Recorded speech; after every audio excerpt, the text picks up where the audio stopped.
That's so funny. Coach, first question. All right, Red Scare press conference after advancing to the semifinals of TBT. First question for Coach. Did you get to enjoy that game at all, or was it only stress? A lot of stress. I enjoyed it for like 2 minute span and went on a run, but then it was back to stress.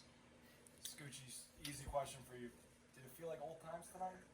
For sure, it definitely did. Like, it was amazing with the crowd out there. We had a way bigger crowd, and the way the court is set up, everybody's all together, so it makes it even more enjoyable. Ryan, we were texting the other night trying to get you on an interview or something like that, and I said, actually, we're going to go with Jordan tonight. And you said, I see how it is. You only get guys who hit game winners on their slingshots. That was obviously the only thing going through your head when you got fouled tonight, right? Yeah, that and I kind of nudged Joey after the game. I said, Joey, you should have called timeout so we put the Pumas on.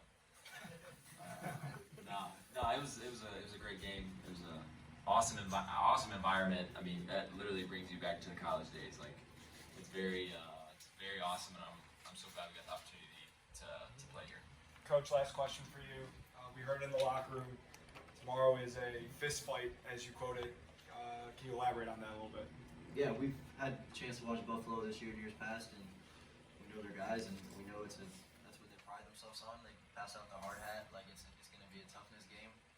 But luckily, we've been pretty tough so far this tournament, so I just think it's going to be, clash of two tough teams, and it's going to be another battle.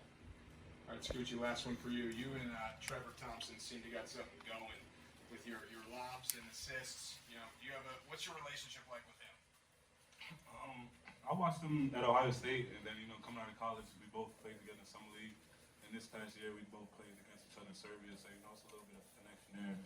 And just having a big man on your team, you gotta have that cohesiveness with him. So just trying to keep him locked in and get him the ball where he wants the basketball at, and keep him happy. That's a big difference. And I told him since yesterday that today was going to be his game. He proved that. Thanks, guys. Congrats on the win. Thank you. Scoochie, how about landing on your finger? What happened here, and you just kind of kept going for It was just a little painful. I hit it on the floor, then it was just bothering me a little bit, but I got it right, and it'll be fine tomorrow, no problem. But it was hurting me on the free throw a little bit. Scoochie, at times you were taking over the game. What gives you the confidence late in the game in situations like that to do that? Just understanding the defense, just trying to see what they're going to do and how they're going to play. And then, when guys like Cyrus and Darren were lining shots, just makes it a lot easier because now the defense has to choose between stopping me or closing out to them. Right there, just pick your poison. We saw you were talking back and forth with Obi there during the free throws near the end. Talk about what he was saying to you. Give me any advice down the stretch there. He was just telling me, get the ball, and my fingers messed up, but I was still able to make plays, and just not being able to shoot really a little bit, and focusing on passing a little more since my fingers messed up. So he was just telling me, just continue to do what you're doing. Just elaborate a little bit on how cool it is to see Obi back here and be there supporting you guys through this TBT round. It's good, man, because it keeps the fans electric. Just having him in the building, and then you got recruits that came previous days, so to be able to see a lot of alumni come back and enjoy this moment with the community is big for the Dayton Fire fan base. Bigger than Obi, Kendall Pollard was here tonight. You're one of your key teammates for so many years. How cool was that? It was good. I talked to Kendall almost every day, so I kind of knew he was going to be on his way here, especially when we kept winning. I knew he wasn't going to miss too many games. And, he's going to probably be here until we win the whole thing, hopefully.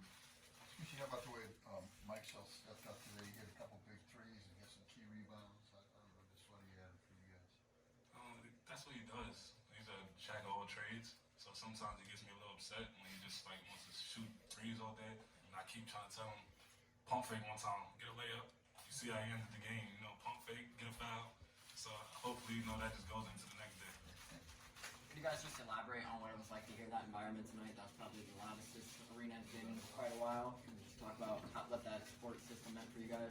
Yeah, it was definitely the loudest because I was trying to yell at our team a few times. They couldn't hear me, so I don't have the loudest voice, but it was loud in there. It was really cool. Coach Gruden, +5 total rebounds, 16 offensive rebounds, led to 22 percentage points. Obviously, Best Friends is a pretty physical team. Were you proud of you guys to compete physically with a team that's pretty tough and put up those rebound numbers leading to that sort of second chance points? It's a great question because that's what we talk about at halftime. We we looked a little not timid, but like we weren't as tough as I think we can be. And we had 4 offensive rebounds a half. Came out in the second half and grabbed 12. I think that was the difference maker. I mean, we sent a message. We were smaller in size, but I mean, not in heart and toughness. So we won the game. As a follow-up to that, too, the team you have to play has the same sort of rep as a tough team. Will the experience side of being able to play a very tough team that way, physically, translate to tomorrow? Definitely. I mean, I think the first team we played was big and tough too. They were huge, and we've been battling. We always find a way. I don't know what it is about this building, but you know, when you put this jersey on this building, you have a toughness and a sense of pride to you, and our team has done that for all 4 games. Scoochie, question also about your assistant turnovers. Your team actually went 17-8, 2-to-1 assist ratio. You had 8 yourself. Was that ability to take care of the ball? Did it help you guys stay in control in a really tight game? Oh, for sure, because West Virginia, they predicate their offense on getting turnovers. So we just tried to make it an emphasis not to turn the ball over, especially against a team like that. So it was a big point of emphasis, like I said. Scoochie, who's sitting to your right here? Joe Thomas in the third. With the t-shirt. The next one up. Yeah, that's little Joe's son. So he said he wanted to enjoy the moment with us, so I brought him up here. So, Scoop, this is Pete up from the Real Neighborhood News. I'll ask you, so in the past 2 games, it seemed like the trash talk kind of motivated you. Do you like feed off the, like the physicality or the, like the chippiness?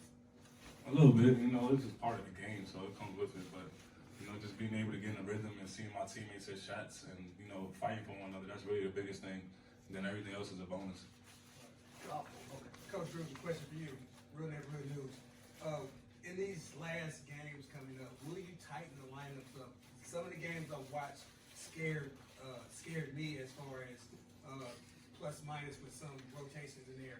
So has that came into a conversation with your coaching staff as far as tightening up the lineup, keeping your dogs in the game, subbing not by like 4 or 5, but maybe 1 or 2?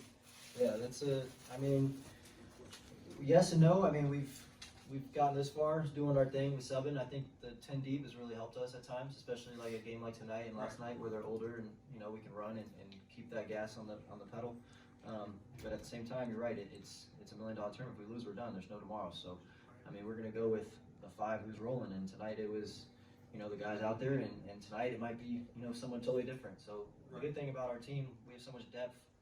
Whoever's having a good game, you're playing, and if you're having a bad game, you're watching and cheering. And our team has been really good about staying together. A lot of guys play and they come out and they sulk, but our team is so up and positive. I think it's huge for us. I would say one thing, just all 10 guys just been staying together, and we just been trusting the coach's decision. So that's just been helpful for whoever's on the court, and it takes us a long way, as you can see. And then one for you, Scoop. You shot 60% from the 3. That's maybe being an important part of your game. Do you see you shooting more 3s going into these last games? I try, but I try to get good ones. Right. So sometimes it's hard, especially probably being the point of emphasis for the other team on defense. But like if I get them, I'm gonna make them. I ain't really too worried. I've always been a good shooter my whole life. For sure. You mentioned that 3-point shooting percentage. You had that open look at the top of the arc there. You hit the 3, hit the dab going down the court. Just hear this arena light up like it did. Talk about what that emotion felt for you there. They were just waiting for that. So I told Joe, next one I hit, I'm gonna blow the roof off. And so when I hit it, I knew it was gonna get electric when I dabbed and that. So I hit one before that, they wasn't as hyped. But once I dabbed, they got a little hype, and I knew we kind of needed that energy. So I was just playing along with the game. So after we came with the target score, they only made 1 more shot after the target score was established. Could you feel like the energy and the life was coming out of the team we was playing against? Since they were struggling to score so much towards the end of the game? I would say so, especially when you get consecutive fouls. It kind of takes the energy away from the defense. When you know you can only score 8 points, there's no more time. Right. So every time we get an and-1 or a free throw, it's like, okay, now we're chipping away to 8 points. So it puts more pressure on them than the first 3 games where they're just making baskets and they putting the pressure on us. Right. Coming into tonight, it was the margin for each game was a combined 13, the lowest in TBT. It seems like you guys have a thing for the nail biters. Is that how you guys would rather have it? And is that something that kind of contributes to the emotion, the energy? I mean, close games, what you guys have been playing in. So. We've been playing in close games throughout our whole career. But one thing I was always taught is at the bottom of the ESPN ticket, our name gonna be yellow. So that's all that matters.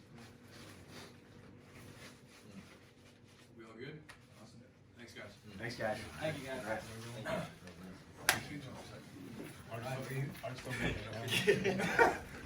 They ever do the same shit. Make me answer every question.